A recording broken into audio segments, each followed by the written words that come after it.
दोस्तों, बिहार में दूसरे चरण के मतदान से पहले कांग्रेस ने अपने कोटे की बची हुई 6 सीटों पर उम्मीदवारों के नाम का ऐलान कर दिया।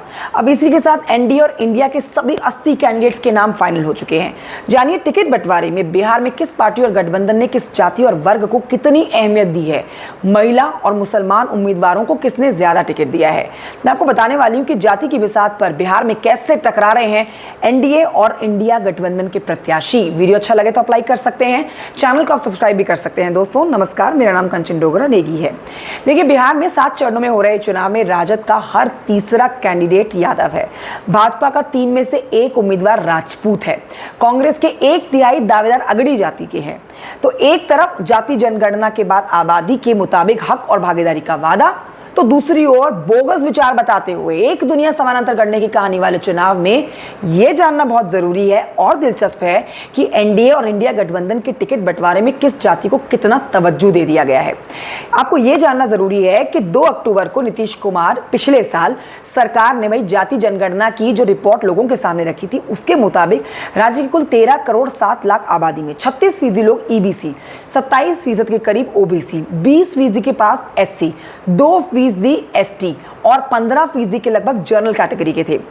एनडीए ने बिहार में 40 में सबसे ज्यादा 14 सीटों पर अगड़ी जाति के प्रत्याशी खड़े किए हैं।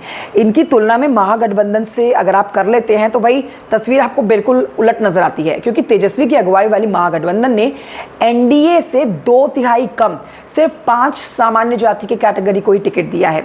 अब इस तरह से एनडीए की लिस्ट में अगड़ी जातियों की भागीदारी करीब 35% हो जाती है और महागठबंधन में 12.5% हो जाती है। आप ये जानिए कि कितने मुसलमान कैंडिडेट्स जमीन पर उतारे गए हैं।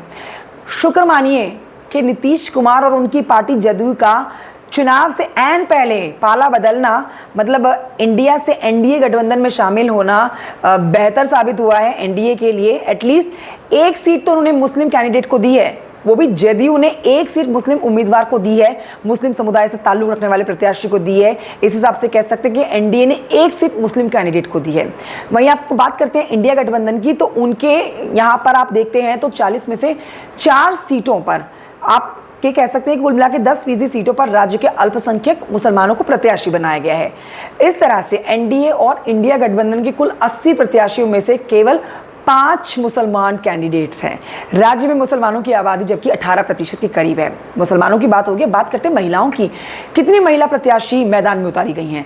2024 आम चुनाव में भारतीय जनता पार्टी और कांग्रेस ने अपने कोटे से एक भी सीट पर महिला प्रत्याशी को नहीं उतारा है। इस महीने में क्षेत्रीय दलों का ट्रैक रिकॉर्ड थोड़ा ज्यादा बेहतर आपको नजर आएगा, क्योंकि राजद के 23 उम्मीदवारों में 6 महिलाएं हैं। ये और बात है कि उसमें से कहीं की पहचान किसी नेता, बाहुबली की बेटी या पत्नी के नाते हो रही है, लेकिन उन्होंने कम से कम महिला कैंडिडेट को टिकट तो दिया है।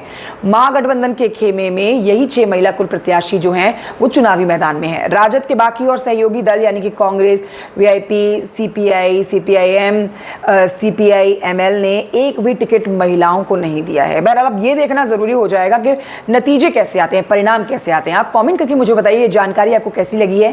Thank you so much for watching. जय हिंद।